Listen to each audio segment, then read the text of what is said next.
Hello, I'm Joel. And I'm Alex. Welcome to the Commander's Journey, the place where we discuss the best format of Magic, Commander, from the perspective of a new player. And an experienced one. Remember, this journey is for new Magic players who are interested in Commander. So, Joel, we just opened up your box of Throne of Eldraine. Mm-hmm.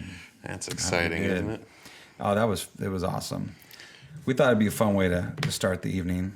Open a box, you know. Oh, we could do that every evening. Holy cow. That would be this. But there's so many cool cards in this set and just so much cool art as well. I was pretty stoked. I had a pretty good box. I got some good mythics in here too. You want to go in for any highlights? Oh, the Cauldron of Eternity. This is an interesting card. And I got Embercleave. Those Yes. are both great cards. And in colors, I like, especially black. But the Cauldron of Eternity, that's an interesting one because it's 10 a black and a black for a legendary artifact. The spell costs 2 less to cast for each creature card in your graveyard. Whenever a creature you control dies, put it on the bottom of your owner's library. For 2 and a black, you can tap it, pay 2 life, return target creature card from the graveyard to the battlefield, activate this ability only anytime you could cast a sorcery. So tell me, Alex, this seems like a difficult card to use in my typical sacrifice strategy.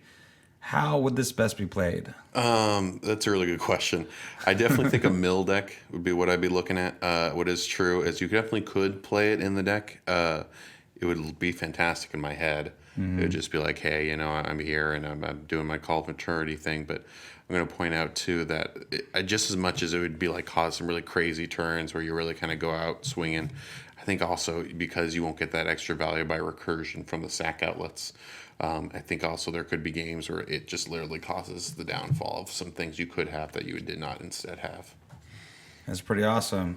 Yeah, no, that was fun, man. And I was able to open, 4 out of the 5 color castles? Yes. So that was also good. The rare castle cycle. I know, too, you got the foiled Dance of the Manse and the foil Fires of Invention. That was a pretty good box. Yeah, that was fun. Well, I always find it fun to crack packs and open boxes. That's why we love Magic. There you go. Especially, the artwork on this set is also freaking awesome. I mean, look at this Fae of Wishes right here. It's the special art. It's just, that is That was insane. a good pull, too. That is nice. Holy cow. That's probably a sleeper, not in our format, but in other formats. Yeah, that exactly. is a sleeper card. Yeah. That's a really good card.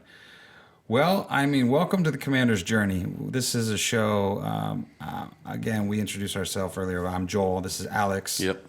And we're really here for new Magic players. I am a brand new Magic player. I started this year, and I met Alex while we were playing, and we wanted to have a show where we can give awesome stuff and awesome information and talk about Commander for specifically those new to the game. So it's an excuse for us to get together and play Magic, really what it is. Yeah. There was that too. Yeah, so every time I play 1v1 with this guy, he pulls out his Geshath Dino deck and just murders me. And today's the first day I beat him. You outvalued me. I literally played something. You'd be like, no, I'm getting rid of it. No, you're not doing anything. I'm like, cool, Joel. So this is pretty powerful. I used a good Sultai commander, Kadena, to do it. It's pretty awesome. That's so exciting. No, you really, that was, perfect play. Holy cow. That was fun. Well, I learned a little bit after being my ass beat so many times. Well, you figured out how I do that deck, and sometimes that's what it takes. Now I got to figure out how to fight Kadena. I'm on the receiving end. I gotta change my brain, around and fight it a certain way. Work your game better. So to begin with, within this episode, we wanted to talk about what is Commander, and to start, we have to understand the rules, right?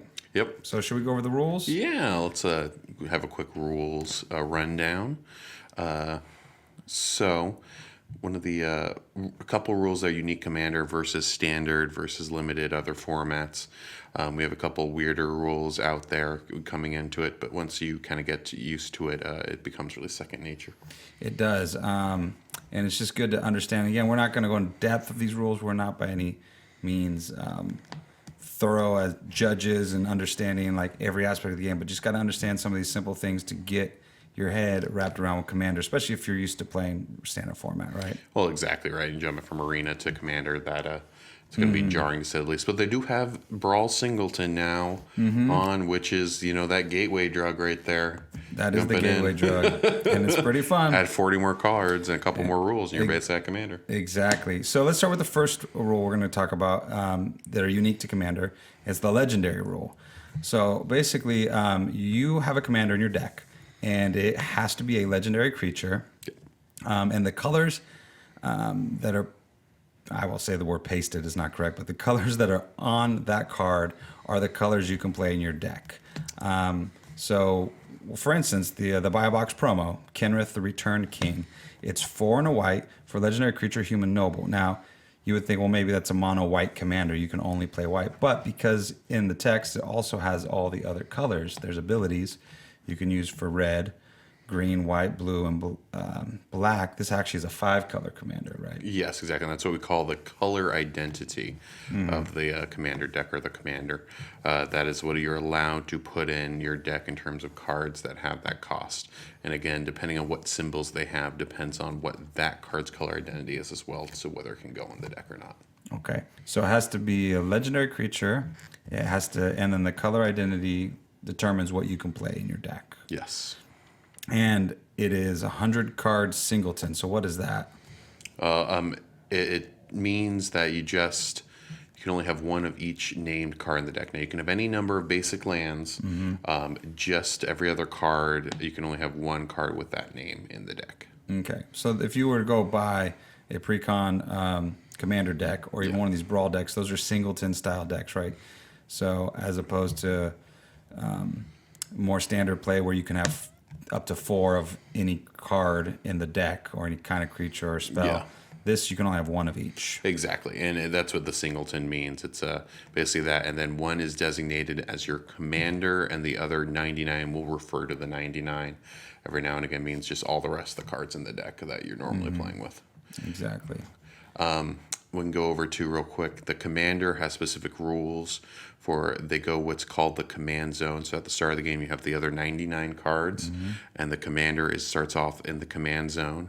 Now, the commander, each time you play it from the command zone, it gains what's called commander tax, and that is an extra 2 generic mana added to the cost for each additional time you cast it. So the first time you cast it, whatever it says in the casting cost is right. Say it dies, you can put it into the command zone instead of the graveyard and cast it again. And this time when you cast it, you'll have to add a 2 generic mana to its cast cost, and that just gets bigger and bigger the more times it goes away and you send it to the command zone. And just so everyone knows as well, you can, when it dies, when it goes to any other zone, whether it be exile, whether it goes back in your hand or back in your library, you can, instead of going to that zone, put it into the command zone instead. Awesome. And then each time you recast it, you just got to pay that tax. Another rule is the damage that a commander can do. So in the game, everybody starts with 40 life, and you can win the game just by knocking 40 life off of the person. We should also mention this is, you can play 1 versus 1, but this is typically a 3-4 player type of game. Yes. You're playing a multiplayer game. I think 1-on-1, it's actually you start with 30 life, but like 3 or more players, 3 or 4 players, 3, 4, or 5 is typical. You have 40 life, and of course you can win by killing somebody by damaging them 40 times. Or if your commander does 21 damage to a specific person, that person dies. So if a certain commander, say is a 7/7, and I was able to swing in at Alex 3 times with that 7/7, do 21 commander damage to him, he would die.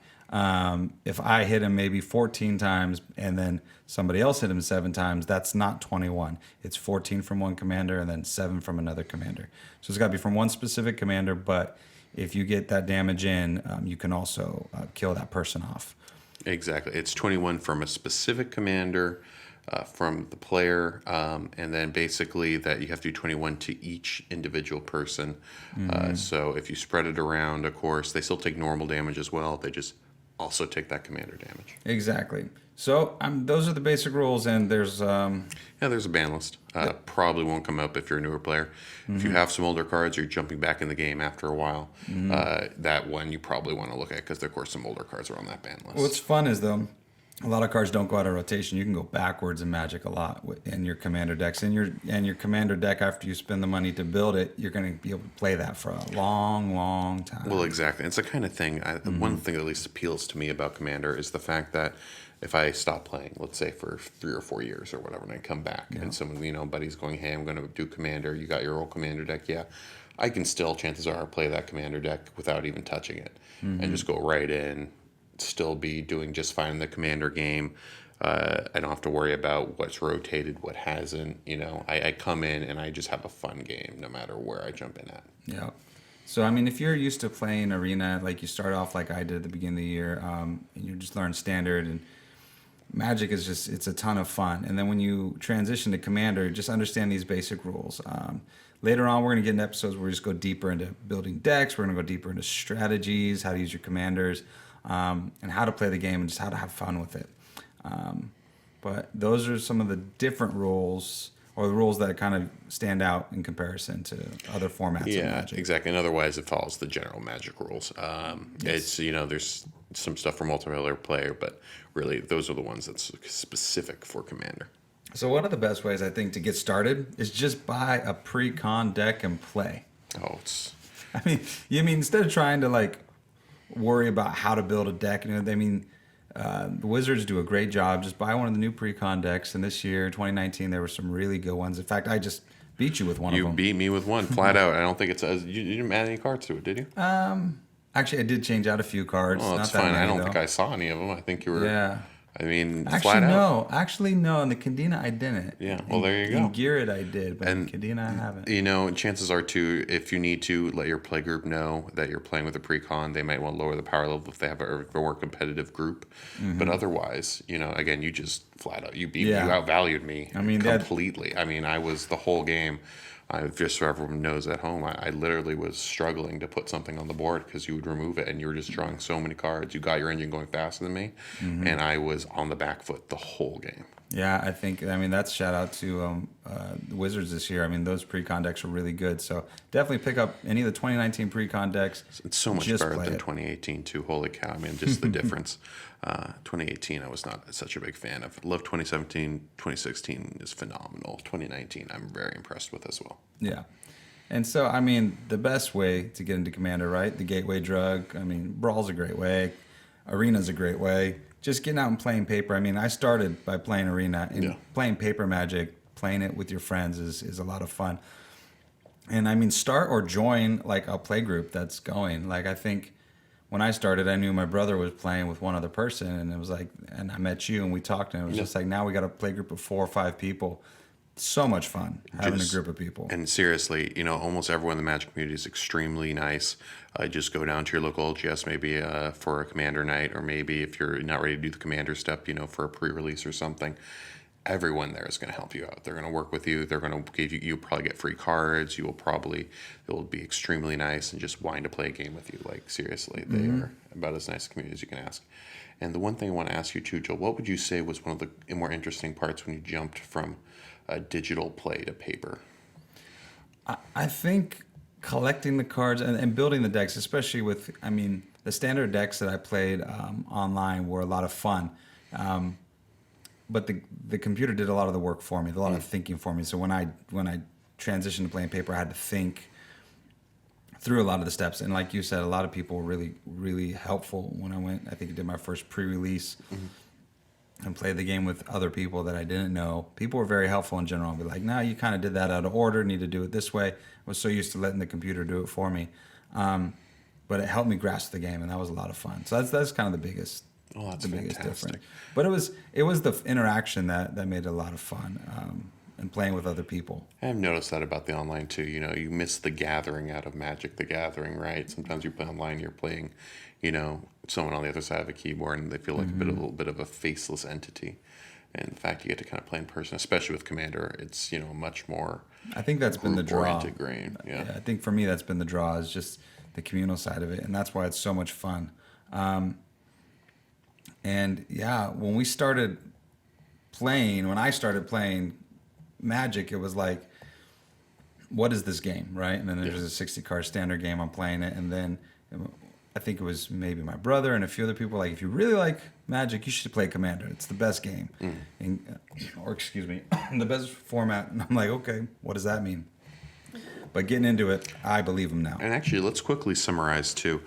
If you might be interested in Commander, if you enjoy your standard deck, but you're like, man, sometimes my standard deck doesn't work always, or sometimes, I'm getting bored of it. If you find you're getting tired of your cards pretty fast, or if you're finding that, you remember the highlights. You're like, the one time I did this crazy thing. I feel like Commander's the format where every time is the crazy thing, right? Very rarely you play a game where someone didn't do something crazy. Someone didn't come out of left field, and like the whole game is like someone's winning, then everyone's kind of looking at that person and going, okay, we got to work together a little bit to stop him from winning. And then the next guy turns around and starts winning, and everyone kind of looks at him and goes, her, and then be like, hey, we're going to, we need to work a little against them. And then, the next person, then so on and so forth. And, you do something crazy.